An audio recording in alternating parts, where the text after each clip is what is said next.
Hey there, my name is Josh Allgood. This is my wife, Lindsey.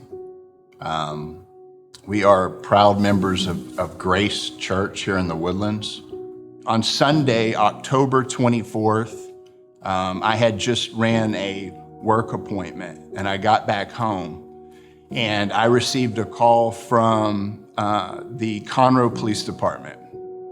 And I talked to the detective on the phone and he asked me, is this your car? I had given my daughter a vehicle and he was asking if that was my car. And I could tell by his voice that something was going on. And I started asking him questions. Is she okay? Is she there?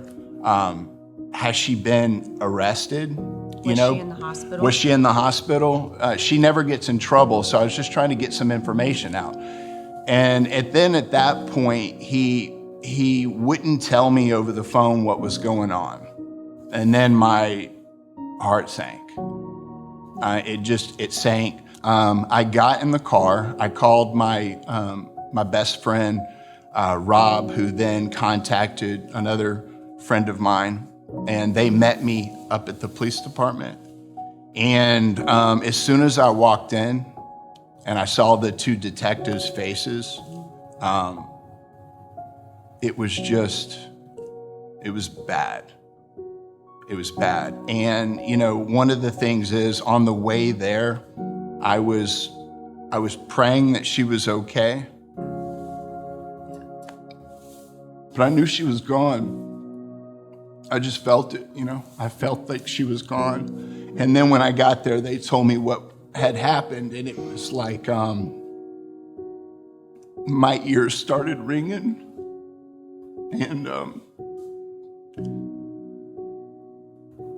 I was just floored, and since then I've talked to a lot of families who've gone through suicide, and what felt different about mine is a lot of times when the families had gone through a suicide, they were expecting it to happen. When it happened, they weren't surprised because there had been other attempts. And they knew that their kids suffered from mental health. And I didn't know that she was mentally not well. And, and then I had to call Lindsey and tell her, and that was like the worst. That was the worst thing. I couldn't even tell her, really. And then when he got the words out that we had lost her, that was that phone call that you always hear about that brings you to your knees. I fell to my knees, crying out to God. We had our church family show up. Before he even made it home from the police station, Jim and Shelly were in Paul were at our house. Yeah. And I was just blown away. Of course, we were so upset, but having our church family show up in such a time of need, it's God. That comfort that we needed right then and there. And what I've learned through this is coming to church, we were developing these relationships, and how I looked at it was God was actually preparing us for this when we did not know. He was putting people in our lives that God knew we were going to need. And it took, for the next couple of weeks, Lindsey helped me survive this, and then people from the church did as well. But she was there when I was waking up in the middle of.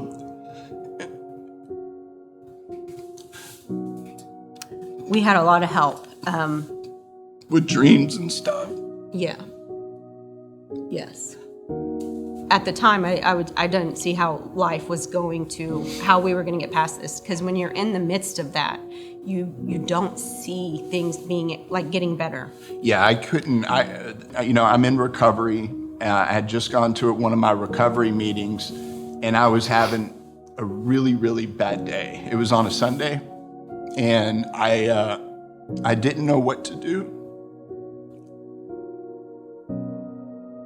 I know that I needed to stay sober for my family, but I was in a lot of pain. And I was wanting it to go away. And so I just I just decided to come to church, and I came on a Sunday, and I didn't mean to be a disturbance or anything, but I just walked up to Becky.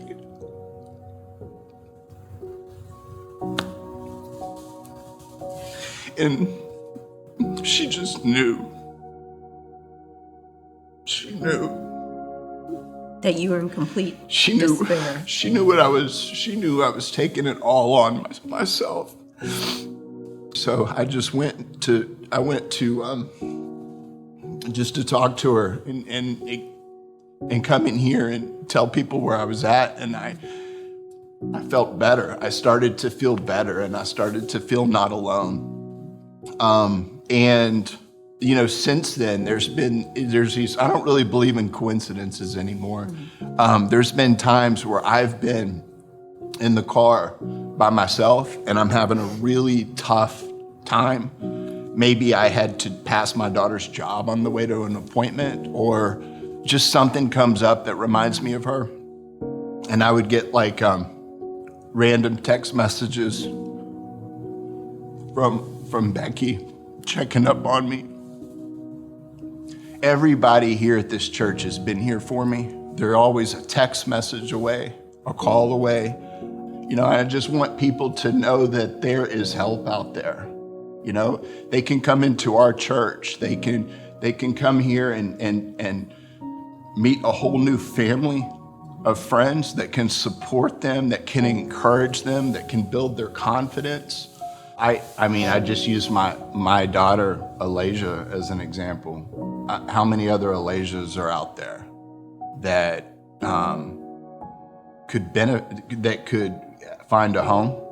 And everything has changed, because instead of going down the depression road and drinking and alcoholism and drug addiction and all of that stuff, they make a life change.